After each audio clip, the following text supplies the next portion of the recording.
I'm urging everybody that joining Ruto is a disaster, is an abomination. It cannot work.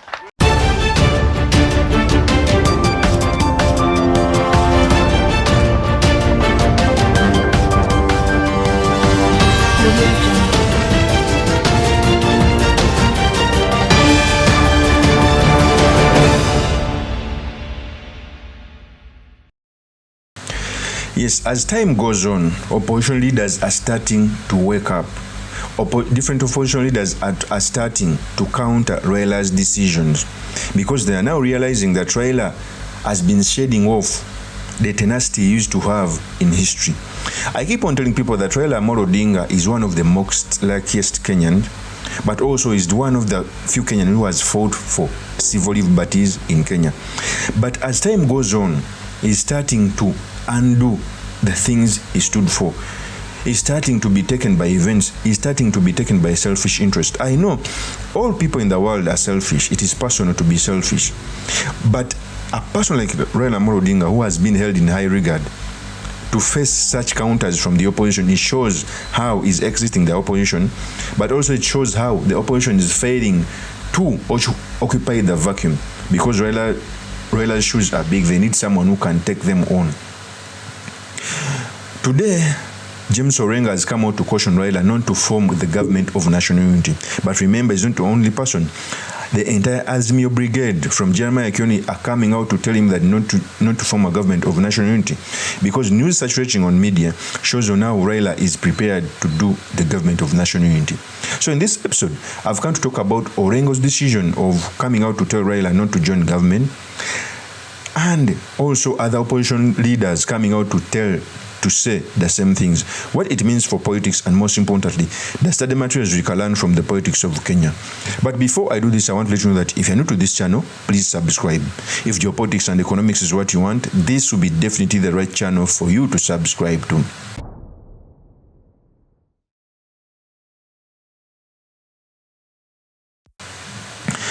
So, after the Gen Z's protests, Ruto sat on the table with opposition leaders, and I think that is a miscalculation, because the Gen Z's protests were not brought about by opposition leaders. But after Raila seeing a crack in the door, he decided to use this Gen Z protest to enter government, because first of all, since he wants to be the African Union chair, he stopped on the way he was opposing government so that he can get this seat.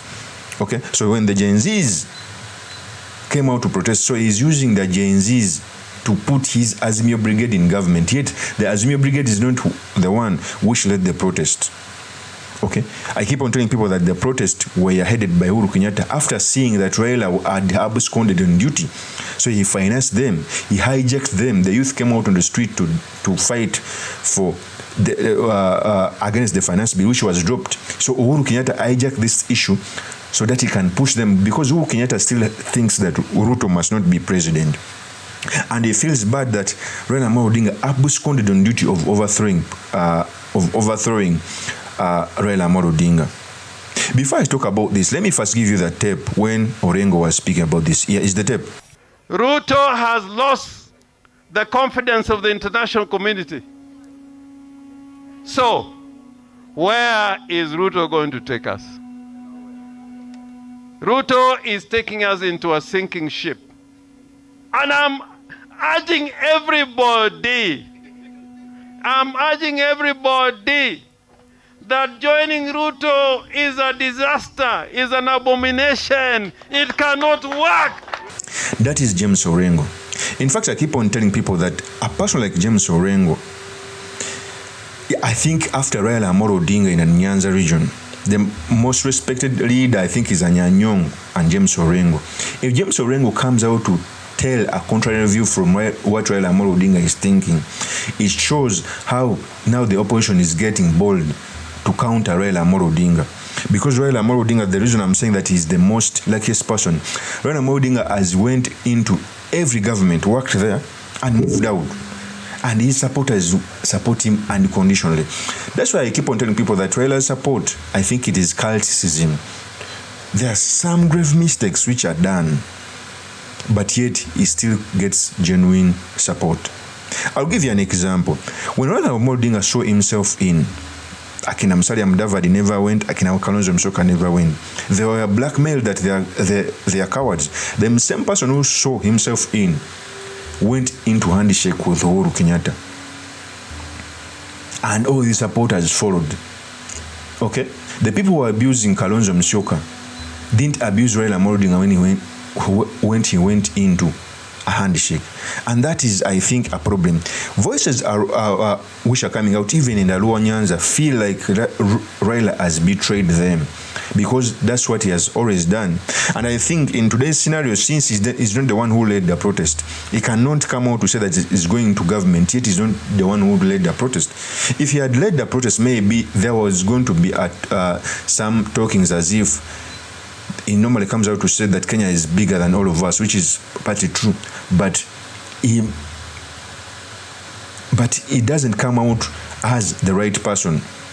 The reason as to why Raila Amolo Odinga lost the presidency in 2022 is joining Uhuru Kenyatta. Partly, Ruto got votes from those who supported government, but even those who supported the opposition, because they saw Raila Amolo Odinga as a sellout. Let nobody tell you that the 2022 presidential election was stolen. No. In fact, it can be vice versa, that even after Ruto winning the election, it can be possible that they stole his votes.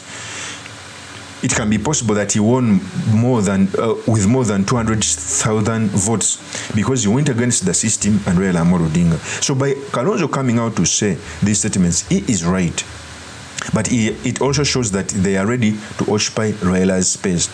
In life, there is no vacuum. The reason I did my last video and told you that the reason as to why the Gen Z came on the streets is because there was no one in the opposition to fight against the finance bill. Raila was in the limbo. Kalonzo Musyoka has always been a handbag of Raila Amolo Odinga. Where Raila Amolo Odinga goes, Kalonzo Musyoka goes. So the Gen Zs felt betrayed. So that's why they mobilized themselves and led the protest. So Raila Amolo Odinga is using a protest he never led to put the Azimio Brigade in government. Okay? And the best beneficiary is William Ruto, because he's now controlling the opposition.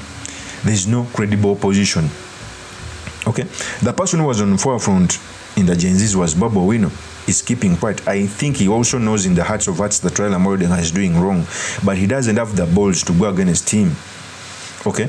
Right now, if I'm in Azimio, Raila Amolo Odinga must be taken as Raila Amolo Odinga must not be put in a future plans politically if you want to stay in politics, because he doesn't have so many years in the politics of Kenya. So any person who wants to take up the support must come out. This is the right time to come out and take the mantle, because Raila Amolo Odinga is conflicted, is in slumber because of it is the right time for anyone who would wish to take away this massive support to come out and show credible leadership. If you miss out on this, there will be no any other chance. Secondly, today the Deputy President Rigathi Gachagua came out to say that the Gen Zs must stop going on the streets and give President Ruto time because they had them. But he miscalculated. For me, I keep on telling people that the Gen Zs are Uhuru Kenyatta, because you already accept the cause of these young people. They are not Gen Zs. You cannot tell me that a tribeless, partless, and something can cause such chaos to an extent of attacking parliament. There must be a leader. Okay? So by Gachagua coming out to say that they must give Uhuru Kenyatta time, they must give Ruto time, it is missing a point. Before I speak on this, let me first give you the tape when Gachagua was saying this. Here is the tape. Tafadhali, Gen Z, my children, my sons and daughters, we have heard you. You have spoken clearly. What you have said needs no full stop or comma. It's clear.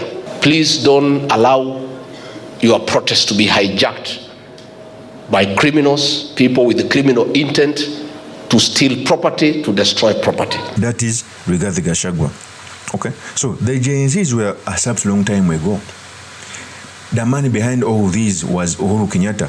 That's why other leaders like Tuju are coming out. That was his right-hand man. Matiang'i is getting ready.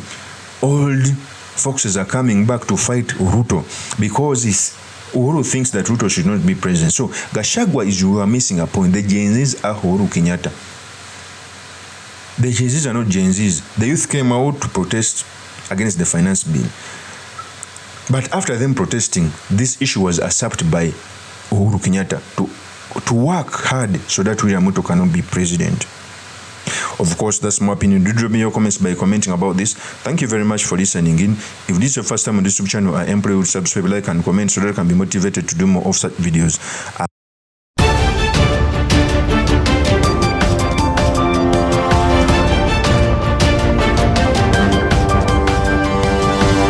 Audio